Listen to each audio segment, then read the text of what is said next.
Every time you eat corn without this $0 step, your body absorbs about 10% of the nutrition that's actually in it. Not slightly less, 10%. The other 90 passes through you, chemically locked to a molecule your digestive system cannot break, and has never been able to break, no matter how healthy your gut is. The bag of corn tortillas in your fridge right now, the polenta on your shelf, the popcorn you ate last week. 90% of the niacin, the B3 vitamin that keeps your nervous system functional, your skin intact, your brain producing serotonin, was inaccessible to your body the whole time. Because of one step that takes 3 minutes to learn and took 9,000 years to lose. And here is the part that does not go away once you hear it. Every Mesoamerican civilization for 9,000 years knew this step. They discovered it, refined it, and built entire food cultures around it. When Europeans adopted corn as a global staple crop to solve famine, they took the grain and left the process behind. And over the next 300 years, that missing step quietly killed over 100,000 people in the American South alone. The fix costs nothing. You already own it. Between 1906 and 1940, a disease called Pelagra swept through the rural American South with a scale and brutality that physicians could not explain. The symptoms followed a specific sequence. First, a rough darkened rash on sun-exposed skin, arms, neck, hands. Then gastrointestinal collapse. Then dementia. Then death. Medical literature called it the 4 Ds: dermatitis, diarrhea, dementia, death. State mental institutions across the South filled with Pelagra patients, indistinguishable from severe psychiatric cases. Public health officials suspected infection and began quarantining communities. Over 100,000 Americans died between 1906 and 1940. The cause was niacin deficiency.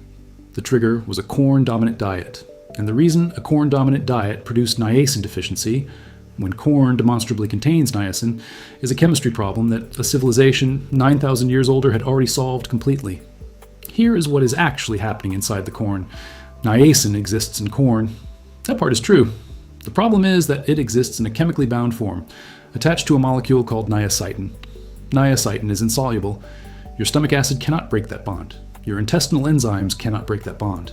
The niacin passes through your entire digestive system completely intact and completely unavailable. Every laboratory analysis of untreated corn produces the same result. Bioavailable niacin is approximately 10% of total niacin content. The Mesoamerican civilizations, Maya, Aztec, Olmec, every civilization that made corn the foundation of their diet for thousands of years, discovered that soaking corn in alkaline water before cooking broke that bond completely. The process is called Nixtamalization. They used wood ash water or calcium hydroxide, slaked lime. They did not know the chemistry. They discovered through millennia of observation that corn treated this way sustained healthier populations.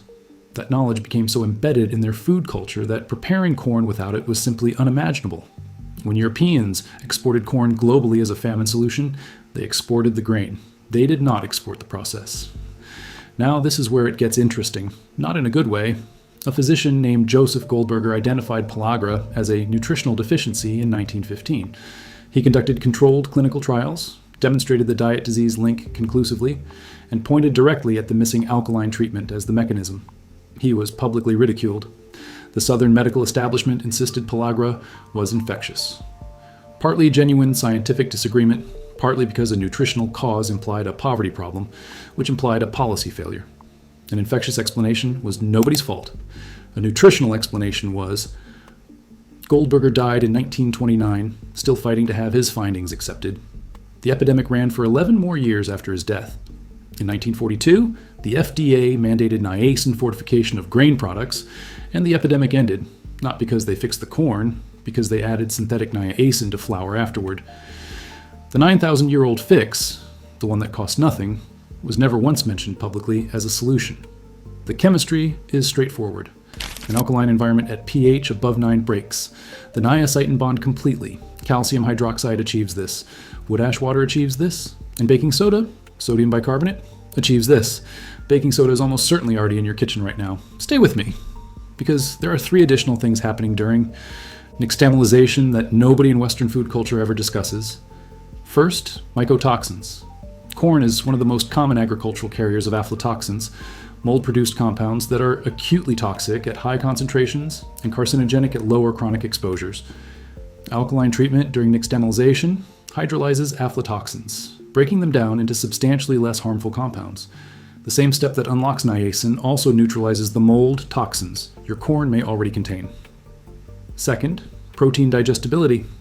Alkaline treatment modifies the protein matrix of the corn, loosening its structure and making amino acids measurably more accessible during digestion.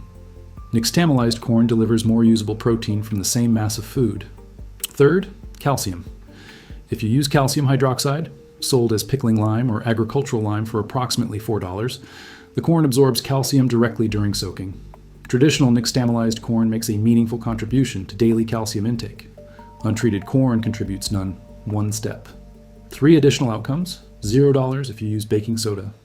Here's the process. Take dried corn kernels, any variety. Dissolve 1 teaspoon of baking soda per liter of water in a stainless steel or enamel pot. Do not use aluminum. The alkaline solution reacts with it. Add your corn at a ratio of 1 part corn to 2 parts alkaline water. Bring to a gentle simmer for 30 minutes. The water will shift color, turning yellow or orange as the niacin releases from the kernels. That color change is confirmation the reaction is working. Remove from heat and let the corn soak for 8 hours or overnight. Drain and rinse thoroughly with fresh water to remove the spent alkaline solution and the loosened outer hull of the corn, the pericarp, which detaches cleanly during soaking. What remains is nixtamal. It can be ground into masa, cooked directly, or dried completely and stored for months. Dried nixtamal reconstitutes quickly and performs exactly as fresh in any recipe. This is how traditional cultures preserve their entire corn supply before refrigeration. If you are working with corn flour rather than whole kernels, dissolve half a teaspoon of baking soda per cup of corn flour. Allow the mixture to hydrate and sit for 2 hours before using.